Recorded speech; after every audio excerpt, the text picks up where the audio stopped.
King of comedy doctor Padma Bhushan Brahmanandam గారిని మాట్లాడవలసిందిగా request చేస్తున్నాం. నేను ఎవరికి డబ్బులు ఇవ్వలేదు, వాళ్ళంతటి వాళ్ళే ఏమాత్రం ప్యాకేజ్ ఇచ్చామని అడుగుతారేమో భయంగా ఉంది. అదే అందరికీ నా హృదయపూర్వకమైన నమస్కారాలు. ఈరోజు నేను ఈ సినిమా ఫంక్షన్కి రావడానికి ముఖ్య కారకుడు సప్తగిరి. ఇది బాగుంది, ఇంతవరకు చప్పట్లు కొట్టడం బాగుంది. ఈ తర్వాత ఎంత తిట్టాలో మీరే నేర్చుకోండి. నాకు ఒక ఇన్విటేషన్ లేదు, అవునా కాదు, ఇతను ముందే పెట్టుకుని చెప్తున్నా. లేదు గురుగారు, మీరు 6 గంటల తర్వాత అదిగా ఒకసారి గురుగారు మీరు దండం పెడతా గురుగారు, ప్లీజ్ నేను పెట్టండి, మీరు ఆశీర్వదించండి. నేను అదిగో 6 గంటల తర్వాత నేను ఇక్కడికి వచ్చి వెళ్ళిపోవాలంట. ఏమయ్యా, మీ ప్రొడ్యూసర్ కూడా ఒక పిలవలేదు, మీ డైరెక్టర్ ఎవరో తెలియదు నాకు. పోనీ సినిమాలో యాక్ట్ చేయకపోయాను, వాళ్ళు ఎవరన్నా వాళ్ళు కూడా నీ ఇష్టమైతే రా, అది నీ అదృష్టం, లేకపోతే నేనేం చేయగలను. నీ అదృష్టాన్ని పరీక్షించుకుని నువ్వు రాగలిగితే మేము ఆనందిస్తామన్నట్టు వాళ్ళిద్దరూ సైలెంట్గా ఊరుకున్నారు, ఈయన ఊరుకున్నారు. నేను ఇక్కడికి వచ్చిన రీజన్ ఏంటంటే, ఒక్క విషయం ఈ అందరి తరఫున చెప్పాల్సింది. చిరంజీవి గారు మొన్న నా బ్రహ్మానందం ఆడియో రిలీజ్ ఫంక్షన్కి తన ఇన్విటేషన్ ఎందుకురా నాకు, నేనే వస్తాను అని చెప్పి వచ్చాడు ఆయన. మనం పెద్దవాళ్ళ దగ్గర నుంచి నేర్చుకోవాల్సినటువంటి విషయాలు చాలా ఉన్నాయంటానికి అందులో ఒక విషయం అది రీసెంట్గా నేర్చుకున్నాను. కాబట్టి తమ్ముడు సినిమా కంటే హాస్యనటుడి సినిమా సక్సెస్ కావాలనే కోరికతోటి నేను ఇక్కడికి వచ్చాను. ఇందులో పిలుపులు, బొట్టు పెట్టి పిలవటాలు అలాంటివన్నీ అది ఫార్మాలిటీస్, కానీ అవి స్నేహితుల మధ్య జరిగాయి, ఆత్మీయుల మధ్య జరగవు. ఆత్మతో కనెక్ట్ అయ్యి సోల్మేట్స్ ఉంటారు చూడండి, వాళ్ళతో ఉండదు. ముఖ్యంగా ఈ నెల రోజుల నుంచి, ఒక 15-20 రోజుల నుంచి ఇతను ఎంత శ్రమ పడుతున్నాడో, ఎంత కష్టపడుతున్నాడో. ఆల్మోస్ట్ ఒక మాటలో చెప్పాలంటే అతను కొంచెం బాధపడ్డా సరే ఏకాకిగా తిరిగాడు. ప్రతి వాడి దగ్గరికి వెళ్ళాడు, ప్రతి వాడిని పట్టుకున్నాడు. ఎంతమంది అన్నలు ఉన్నారా నీకని అడిగాను నేను. మా రాజన్న సినిమా చేస్తానన్నాడు సార్ అన్నాడు. మా మారుతి అన్న వస్తానన్నాడు సార్ అంటాడు. మా ఇది డార్లింగ్ సీన్ అన్న రాస్తానన్నాడు సార్ అంటాడు. ఇలాగా తన్ను తాను అందరితో కలిసిపోయి తన ప్రతిభను ప్రదర్శించి భగవంతుడు నిజంగా ఇందాక సరదాగా జోవియల్గా చెప్పారేమో నాకు తెలియదు, కానీ బయట పూజలు చేస్తాడని మన మారుతి గారు కనిపించని దేవుళ్ళందరికీ మొక్కున్నాడు.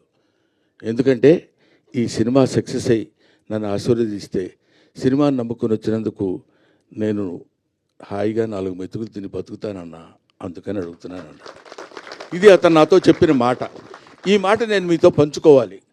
అందుకోసమని నేను ప్రత్యేకంగా ఈ సినిమాతో నాకు సంబంధం లేదు, ప్రొడ్యూసర్తో సంబంధం లేదు, డైరెక్టర్తో సంబంధం లేదు, డబ్బులు ఇవ్వలేదు.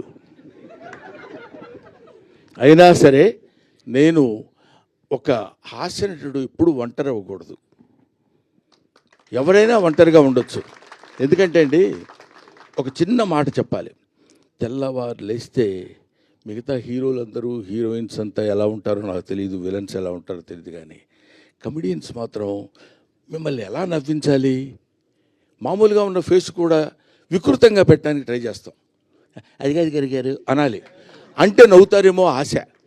అలాంటి అనేక రకాలైన ఎక్స్ప్రెషన్స్ పెట్టి మిమ్మల్ని నవ్వించి మీ ఆశీస్సులు పొంది 10 కాలాల పాటు బతుకు తెరువు సాగించాలనుకునే నటుల్లో హాస్యనటుడు ఒకడు.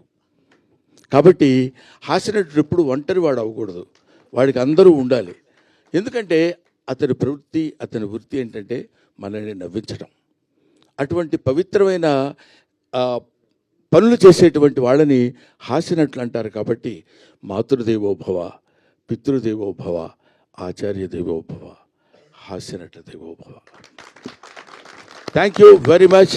నాకు ఈ అవకాశాన్ని కల్పించిన మిత్రులందరికీ నా హృదయపూర్వక నమస్కారాలు తెలియజేసుకుంటూ, ముఖ్యంగా ఇందాక ఆయన పొడుగ్గా ఉన్నారని పేరేంటి, ఎస్కే, పూర్తి పేరు చెప్పరా మీరు? ఏమండి అయ్యా ఏదో ఒకటి చెప్పండి సార్. ఎస్కే శ్రీనివాస్ కుమార్ ఎందుకు చివరిలో? నాకు ఇంగ్లీష్ వచ్చు. అది శ్రీనివాస్ కుమార్ నాయుడు గారు నా గురించి 2 ముక్కలు చెప్పారు. నిజంగా దానికి ప్రత్యేకంగా గుర్తుపెట్టుకుని ఆయనకి నేను థ్యాంక్స్ చెప్పాలనిపించింది.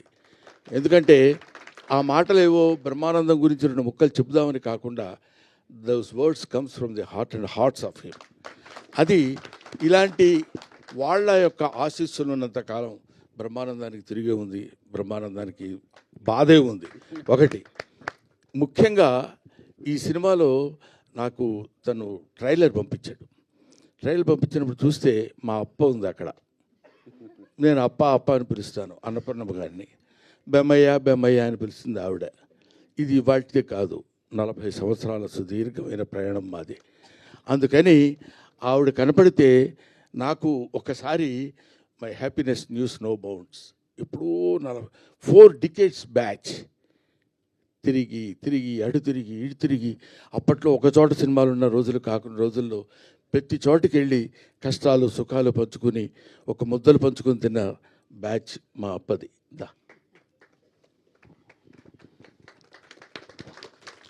ఇప్పుడు తలకి రంగేయటం మానేసింది, కానీ ఒకప్పుడు అబ్బు. థ్యాంక్ యూ నాన్న, thank you very much. I wish all the best. Pellikani Prasad మంచి హిట్ చేసి మంచి హాస్య నటుడికి మంచి జీవితాన్ని ఇవ్వమని మనస్ఫూర్తిగా కోరుకుంటూ సెలవు తీసుకుంటాం. థ్యాంక్ యూ బ్రహ్మానందం గారు.